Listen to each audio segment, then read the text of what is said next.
let's begin. Welcome, Selva Almada, Lucilla Granada, and Gabriela Cabezon Camara. We are going to be talking about violence against women, and we are going to share this conversation on the 25th of November in social media because this is the day of violence against women in memory of the Mirabal assassination during Trujillo's government in the 1960s. And in commemoration of the first meeting of the movement of Latin American women who decided to commemorate this on this day. And later on, the United Nations General Assembly decided to nominate the 25th of November as the day of the fight against violence against women, a day to reflect on this matter and to honor those who have perished as victims of violence. So we have here today with us Selva Almada, who is perhaps one of the most relevant in literary terms, but also as a chronicler of all these issues. I don't think Gabriela Cabezon Camara needs to any introduction in this country, not only because her work has been translated, but also because her work, both in Argentina and in the United Kingdom, is very well known. And she is somebody we were particularly interested in listening to because she's always talking about gender stereotype and the suffering stereotyping brings on. So I think that from Virgen Cabeza to Tanning Idol and so on, all these models that you have been able to rephrase and use as a reformulation of gender roles that I believe is very important to discuss with you. And then we have Lucilla Granada, who lives in the UK and is experienced in working in matters related to violence against women, in particular migrant women and Latin American immigrant women. And it's something that she does with lots of passion, but however, her work does not have lots of visibility here in the UK. So my proposal for today is that we have a conversation. 2 years ago, Argentina created a ministry for women, gender, and diversity. And women have taken to the streets a couple of years ago. And last year, we managed to get a Congress to pass the law making abortion legal. And we have many other laws, laws related to same-sex marriage, gender equality, non-binary gender identification in legal documents. And there's also a myriad of programs fighting against violence against women, who programs that are working beyond simply responding to emergency situations. However, and despite all of this, I wanted to ask you, especially the two writers in the room, what is your view on subjectivities in Argentina, whether everything that is done at an institutional level has any impact on the way people think, on people's perception and perspectives. So, what is your opinion of the path we've been walking and whether there's any impact? And I wanted to ask the same of you, Lucila, but related to the United Kingdom. How do you see people's perspectives related to this matter in this country?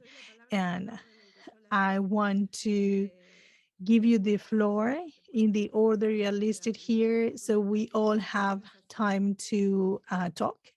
And then, well, we can just have some free conversation. Selva, you will go first. Well, thank you. Good afternoon, and thank you for inviting me. And everything that you were listing, the different laws, rights that have been acquired after lots of fighting for it, especially the abortion laws, which is something that women have fought for many years and a very long time, even if the fight seemed to be more intense in the last couple of years. It's something that we had been fighting for over 15 years. And before us, many others had been asking for the same, to have the right to abort if they wish to. And then last year, I think it was the last law that was passed in the year around the 30th of December, we succeeded and the law came to being. But the problem sometimes is that laws tend to be forgotten and tend to sometimes end up existing only in paper and then they don't translate into daily life. And I go back to the abortion law because this is the most recent example. And there's still some resistance by doctors and hospitals to perform abortions, even if it it's allowed and contemplated in the law. So having it on paper doesn't automatically turn something into a natural daily practice overnight. So mm, what happens more often is that whenever, for example, there's a femicide, it's very common to find in the victim's handbag the restriction order that she had been granting, saying that her abuser cannot be near her. So, yes, we do need the legislation and we do need the um, rules and the regulations, but then we need to make sure that what is written in the law is actually implemented in our day to day. And uh, ultimately, the end goal of having a law and the reason why we fight for it so hard is because we believe that those laws are going to make our lives better, but we still have to get them to translate into practice. However, I would say that in Argentina, there is greater awareness around certain topics. And I keep going back to the term femicide, this notion and its usage that's very recent. Until 10 years ago, newspapers kept talking of passional crimes or crimes of passion, but not femicide. And not everybody understands that a femicide is a very particular type of crime and it's a crime of hate. And if we talk about femicide, we all know that it's the murder of a woman, not as a consequence of another type of crime, but the murder of these individuals simply because of their gender, because of the fact that they are women. But recently, we've also had some clashes with Catholic Church, which we've always clashed and we've always had lots of differences with them. But now we have other actors such as evangelist churches and other types of churches that are permeating, for example, the educational system or schools. There are state schools, but they are also have church involvement in the running. And on top of that, we also have this whole issue of inclusive language, something that the youth is using and teenagers are using, are making it more common and frequent at school and at home. And there is, together with all of these, return to certain conservative tendencies that are very heavily related to how education is handled in these types of schools. So, Gabriela, well, hello, everyone. It's a pleasure to be here. So, thank you very much for inviting me. And I think that it is a very complex situation. I think laws help. There's no doubt about that. The abortion law is the result of decades of fighting by women, and the same as the same-sex marriage law, as well as gender identity laws and others. And a person being accepted fully for who they are and who they believe they are, and not just seen as binary citizens and so on. Now, our gender law, I mean, I hear experts say it's a great piece of legislation, um, but I can't say that. But anyway, even if it's written in the law, but if there are no lawyers to represent me and there are no shelters I can go to, then the legislation, it's just a theoretical exercise. Because if there's no budget available, if there are no lawyers who are there in the field taking action, protecting women, protecting children in violent situations, then there's no progress. We're just taking one tiny step forward and nothing else, because otherwise it's just an empty piece of legislation. It's just, uh, as I said, a theoretical exercise.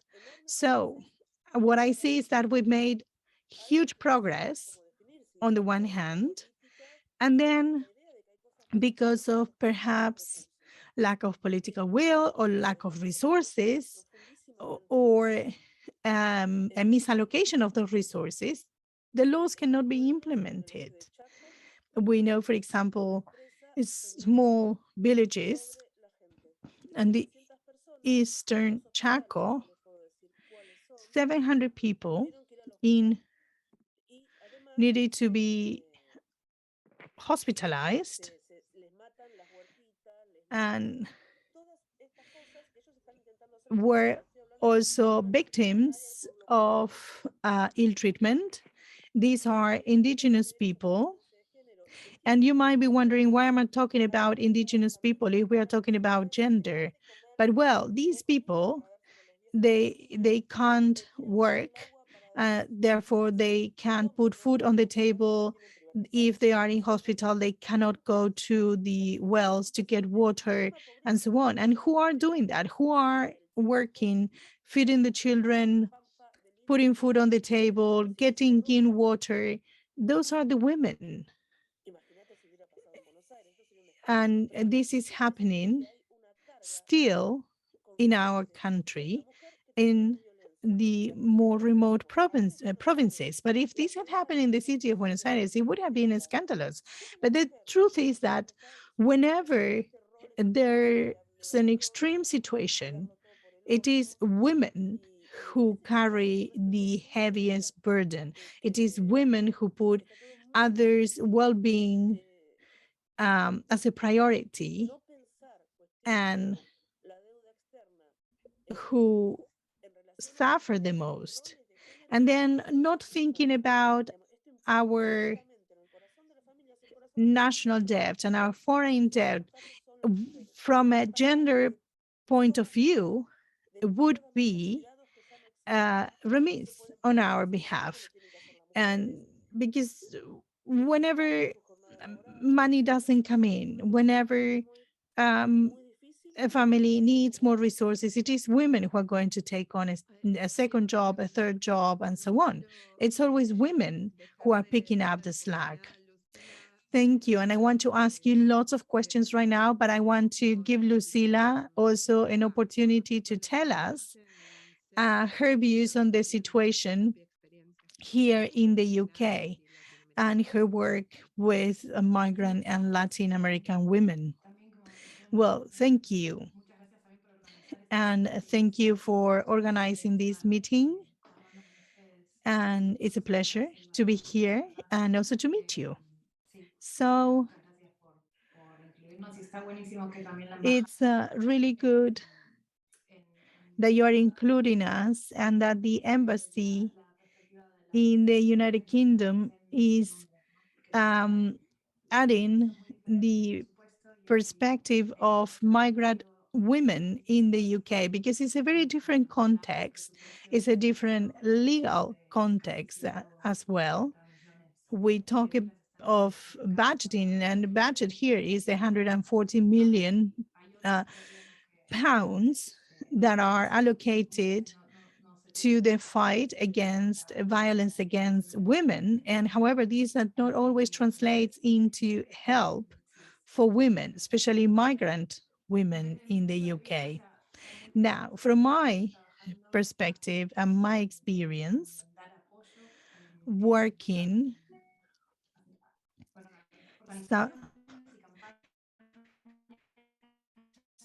supporting organizations and campaigns that advise and support women suffering from domestic violence as well as gender violence in the workplace, which is quite common, especially considering the situation of migrant women in the UK. The Latin American community in the UK and the Argentine community in the UK are very well organized. This is a structural integration. We have a group of population that might get a certain type of visas and have an economic situation that doesn't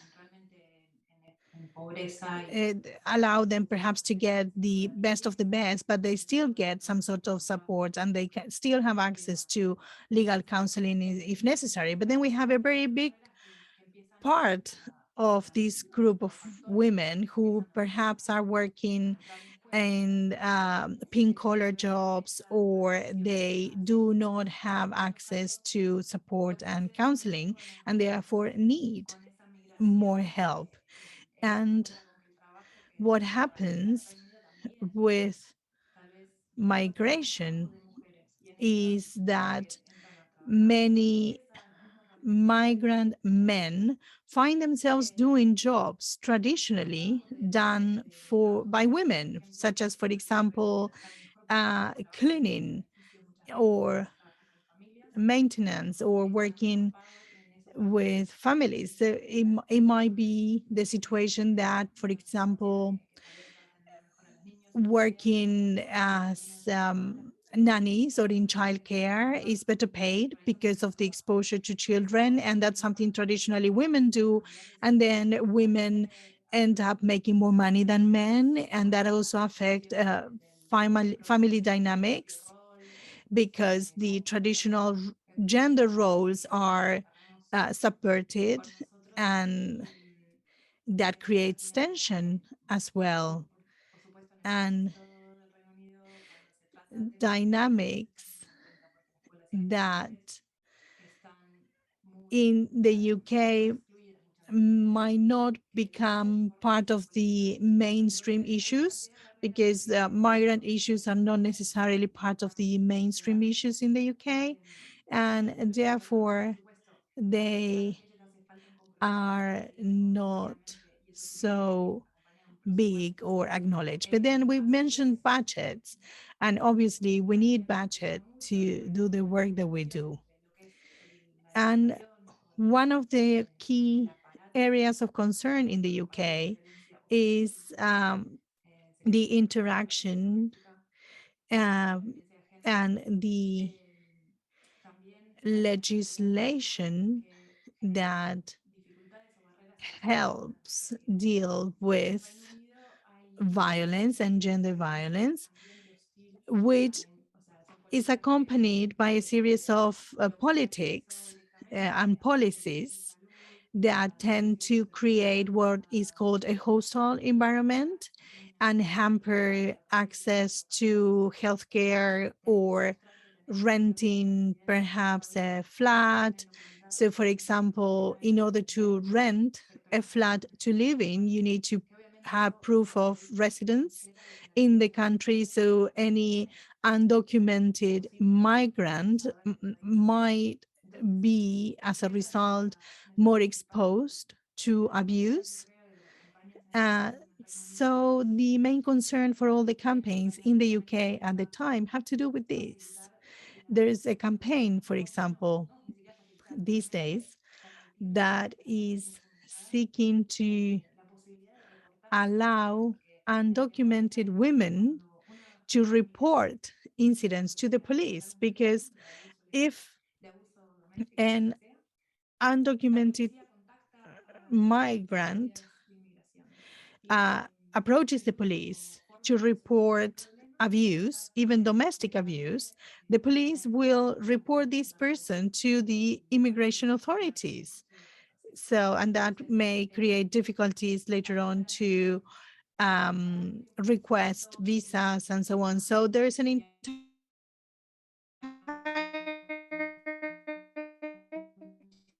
apparatus and a budget and a lot of advertising on the part of the government around fighting violence against women. But then in practice, this doesn't translate into help for everyone. Well, thank you, Lucila. And I'm trying to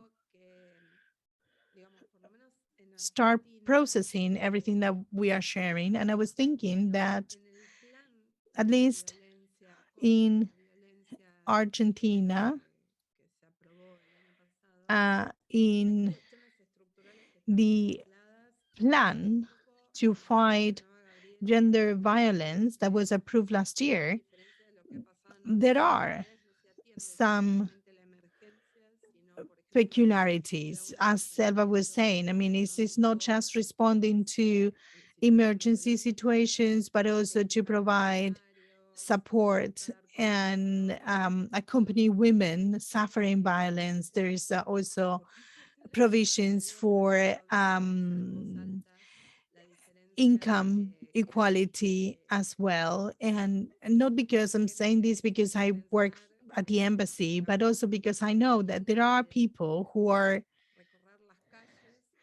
sitting down to think and reflect after actually having been out in the streets, in the fields, and know what's happening. So it's not necessarily um, actions that are thought of and designed by bureaucrats who are out of touch with the reality. And thinking about this and what happens in the UK, I wonder whether these measures taken against violence in the UK that are not necessarily geared to all women. Now, I wonder whether all those measures are real, whether they are truly implemented and enforced. But anyway, I want to ask the two of you who live in Argentina, and let me see if I can express this more clearly. So, everything that has been achieved so far is the result of pressure put on by the basis, by people fighting for it, by taking to the streets, by demonstrating. I mean, nobody was given anything freely. We had to fight for it. So all the measures and programs and laws and the result of all these efforts. Now, what do you think we need to keep fighting for on the one hand? And then on the other, how can we change perspectives and subjectivities? Gabriela, what you were saying about this agenda that affects women, that is crossed by racism, by poverty, and so on. I mean, this is not something that is discussed, at least not in mainstream media. So, in an ideal situation, in an ideal world, what do you think we should keep demanding? What do you think we should keep saying? Maybe I'm being too vague in my question, too broad. So I I hope you understand my question. But Selva is right on top of me in the screen, at least in my screen. So uh, I'll give you the floor first. Well, what Gabriela was saying is actually key. I mean, having the laws is great, but if these laws do not translate into change in day to day life, then what's the point? But we need to now fight to have these laws actually implemented, to have them uh, translate into daily practice. So last year, for example, during the pandemic, it happened to a friend of mine that her ex-husband didn't want to bring her children back to her after having spent the weekend with him. And this is from the time when the lockdown was at its most strict, and she was taking um, cabs to take the children to see their father. She had to get all the permits to circulate around the city. So there was lots of paperwork, and then he wouldn't take them back to her house. Well, eventually, when the pandemic kept dragging on and lockdown was not finishing, I think it was more comfortable for the father to return the children. So he did. But then a year later, she got a call from the prosecutor's office where she had filed a complaint to ask her whether the situation had been resolved. But she had the resources. She had the resources to fortunately get the paperwork she needed, and the situation uh, in a way sorted itself out because the father got fed up with the children and sent them back to the mother. But it took a couple of weeks for the children to be sent back home. And she kept updating me every day saying, now I had to get this piece of paper. Now I had to get this stamp here, and I had to do that other. And this is a very well informed woman, and this is an educated woman who had the resources financially to do all of these, but who also had the resources to understand what was going on and what she needed to do. But what about all the women who do not have the money, who do not know where to go, who do not know what to do? What is their choice? Just let the father kidnap the children and never return them? And it's the same as what we were saying a moment before. I mean, we do have these restriction orders that the woman is carrying in her handbag, and then you just find them there once she's dead because she was murdered by the same person that was not supposed to be near her. So we need to make sure that we have the funds to keep the programs running, and we need to make sure we have the resources to be with the women who need protection, to make sure they make it to the shelters safe and sound, and that we can support all these women who are poor, who do not have the financial resources, and on top of that, belong to minority communities. And we know that their cases don't make it to the media. But the situation in the north of our country with the Quoms community, that's a very large community who had been pushed out of their lands, who live in very poor conditions, in crowded um, settlements. And it's a very desperate situation because, yeah, there's a lack of resources, but also there's a lack of political will to actually do something about it. Now, Gabriela, you're muted. Acá me estando escuchando la selva y creo que el problema es sistémico. I would say that the problem is systemic. It's as if we were dealing with a more progressive sector where the government wants to get the legal framework. But then the money is handled by another sector that has the total disregard for these new laws. And it's great to have the legislation, but if then we cannot help people in the field, in their lives, then we are stuck in a very difficult situation. And what Selva was just saying about indigenous communities, I mean, that is never shown in the news. It never makes it to mainstream media. And there's this idea that this ferocious, polluting, and murdering extractivism is the only economic model viable for our country, then the situation is never going to change. And anybody who's living in the city of Buenos Aires, in the capital city, is going to think naturally that that's whatever is happening far away, in another world. But then it is happening. And who deals with all these situations? And who deals with whatever is happening in the day-to-day running of people's lives? Who deals with children with having good food on the table? Who deals with making sure the children are taken care of, taking them to the grandparents or getting nannies or babysitters or whatever? Those are women. It's women who are dealing with everything else.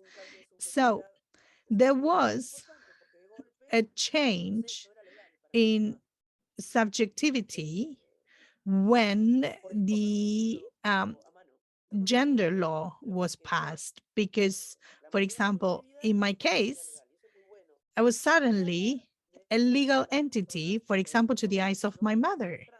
And what about non-cis people, trans people who had to deal with these issues every time they had an encounter with law enforcement agencies? It is a humiliation to have the wrong name and the wrong gender in your personal documents. So these things, such as employment quota plans and other initiatives, are key to start changing these subjectivities. But in order for all these to work, we need to make sure they are actually implemented. It's not just about thinking about them or putting them on paper. We had to turn them into common practice. And we need legislation that protects transvestites. We know that their life expectancy is incredibly short, roughly 35 years of age, but they have been victims of state terrorism. I've seen it with my own two eyes. One of my dearest friends was raped by the police in exchange for not being imprisoned. And they were teenagers and they were threatened as minors to be sent to a regular prison. And in a regular prison together with 5,000 other inmates. So imagine what was awaiting them there. So they had this deal on the table and they had to give in to it. Yes, it's a terrible thing what you are describing. Lucila, I'm sure you have something to add. Sí, o sea, Well, escuchando, la verdad es que muchas de los, digamos, listening muchos de los puntos resuenan mucho con este to contexto porque al final what you two are saying, well, it does resonate with our context here because this is a systemic issue. It has different representations, but it is the same. And when solutions are brought forward from uh, the approach and the point of view of the patriarchy, nothing is actually going to change. And we all have to change. Those who write the laws, those who set up the budgets, those who implement the programs, we are just like putting on band-aids, trying to contain something that is a lot bigger, that needs bigger responses. But you were just talking about policies and legislation and their implementation. I know the policies and the legislation are real, but we have in the UK resources, we have counseling systems, we have support systems that are not available for everyone, but they are there. And it happens sometimes that uh, a woman might be in the middle of a trial against her abuser and still be forced to bring her children to spend time with this abuser every week because that is the law until the situation is resolved. And imagine this situation in the case of migrant women, women who are not white, and the concept of being white in the UK is very different to concept of being white in Argentina. I mean, a white person is a British person, is an English person. And that is tied to certain social status and everything related to it. So we need to understand that yes, we're talking about gender violence, but we're also talking about racism, xenophobia, and we are talking about police going into a house where there's a Latin American woman speaking some sort of broken English and an Englishman, and a woman who is perhaps not as proficient in her English skills, but also is very nervous. It's difficult to explain herself. And then the guy presents a better picture because he's calmer. Maybe he seems to be more civilized. And all this weighs in to the situation. So it's sometimes even some sort of unconscious discrimination that happens, but it does happen. So we need to have, yes, training. We need to have training to all those law officers that are dealing and engaging with these groups in the society, and also making sure that the laws as well as their implementation are informed by the voices of the victims, by the voices of those affected, non-binary women, uh, migrant women, and so on. Because even when you are writing the law, there's some sort of embedded violence in the letter of the law as well.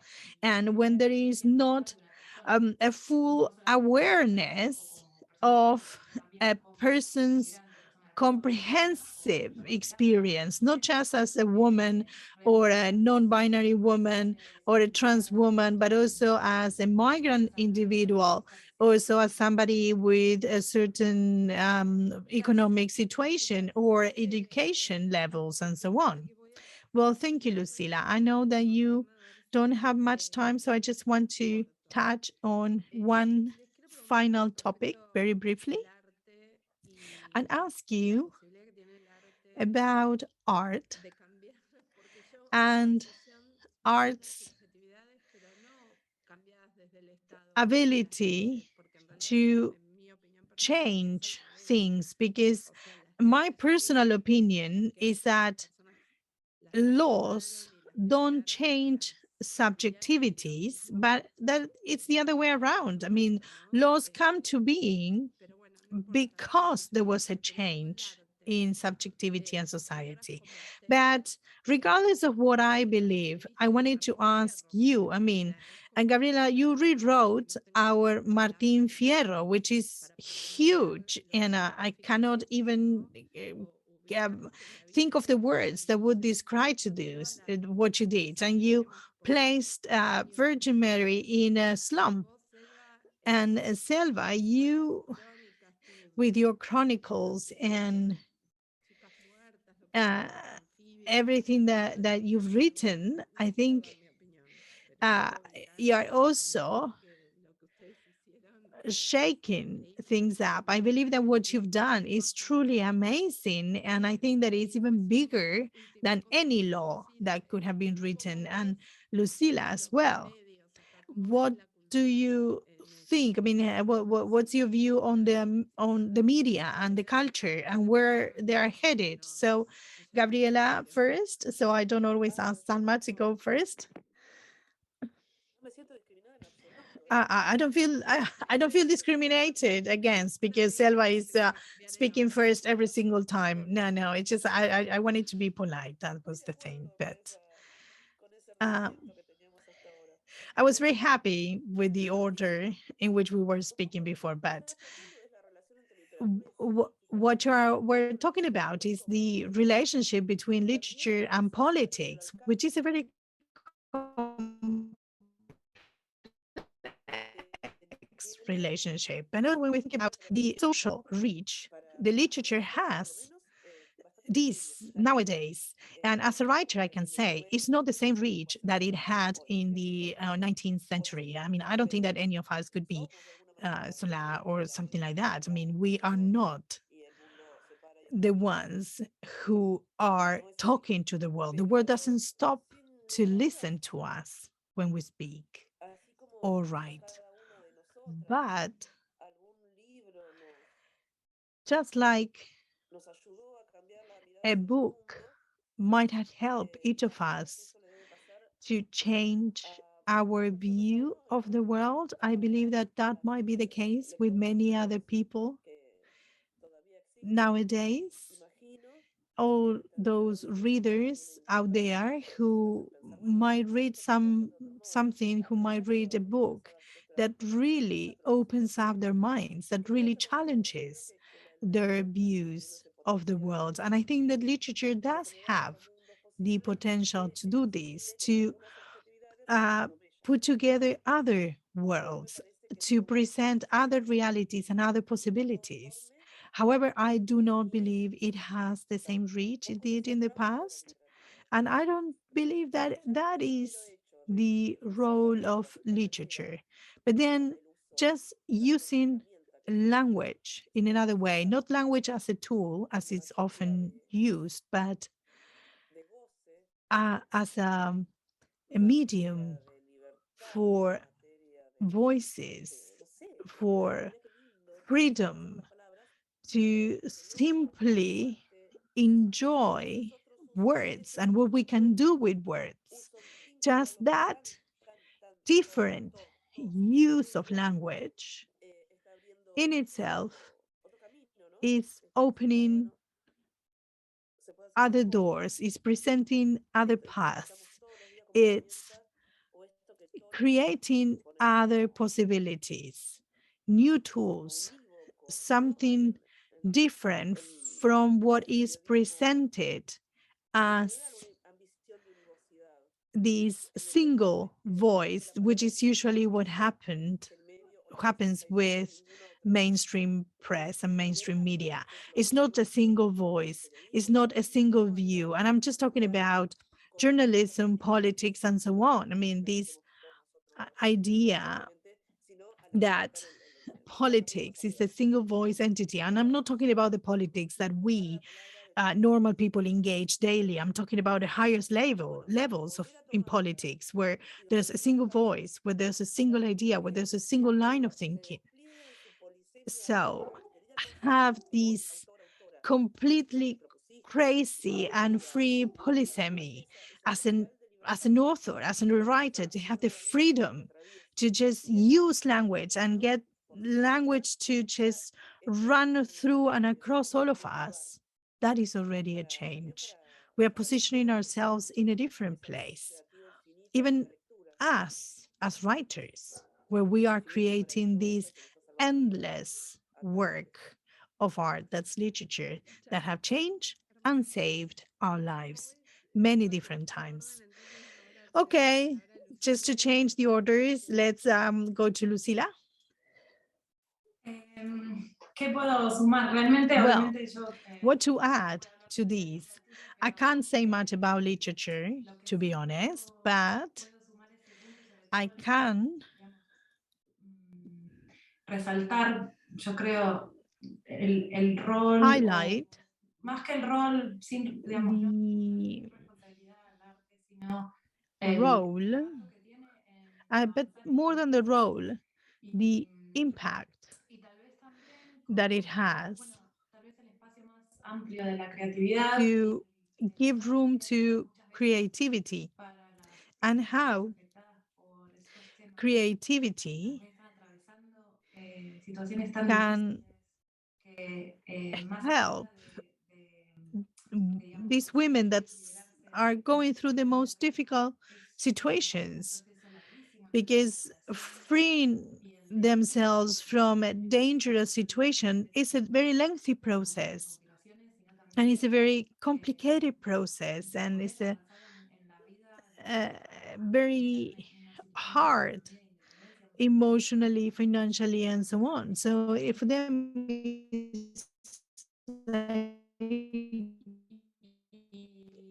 getting lives back in a way, and having the possibility to explore their own creativity, which is something that we do in our workshops and in our group work.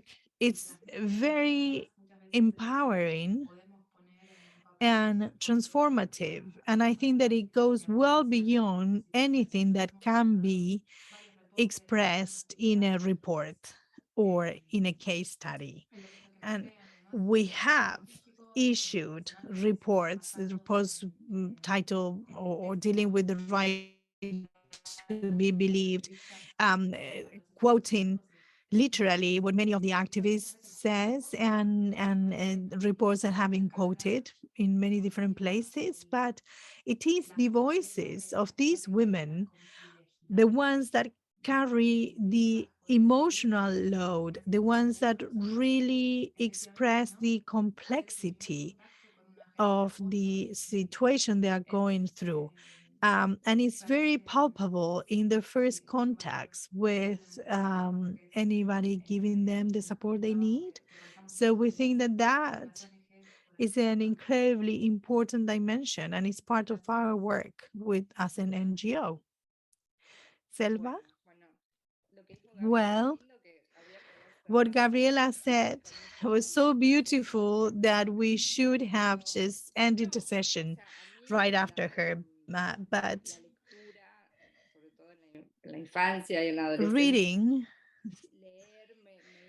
as a child and a teenager, I believe made me a freer, more empathic, and open-minded person. And I believe that that might be the case with many other people, but I don't know if I would uh, give literature such significance. I don't think we should burden literature with the responsibility of doing this. But I think that we have all read something, a book, a page, a story, a poem in our lives and felt that the author was talking straight to us and it was getting to our hearts and it was talking to our spirit, to our rebelliousness even. And I think that that is a power literature has.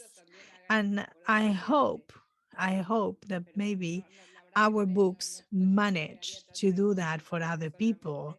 But I wouldn't say that it's only up to books and literature to do this, because there are other facets to these, and there are political responsibilities that are way beyond our reach as writers, and that are the responsibility of, let's say, political leadership, for example. Well, thank you very much. I know you had to go and that you have things to do, but thank you very much, Gabriela, Selva, and Lucila, for your time.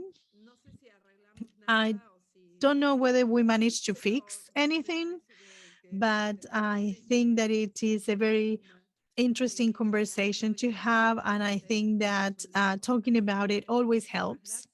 So thank you. And I know that you're going to Chaco now. So all the best over there. And we'll keep reading you. And Lucila, we are in touch. Okay. So thank you.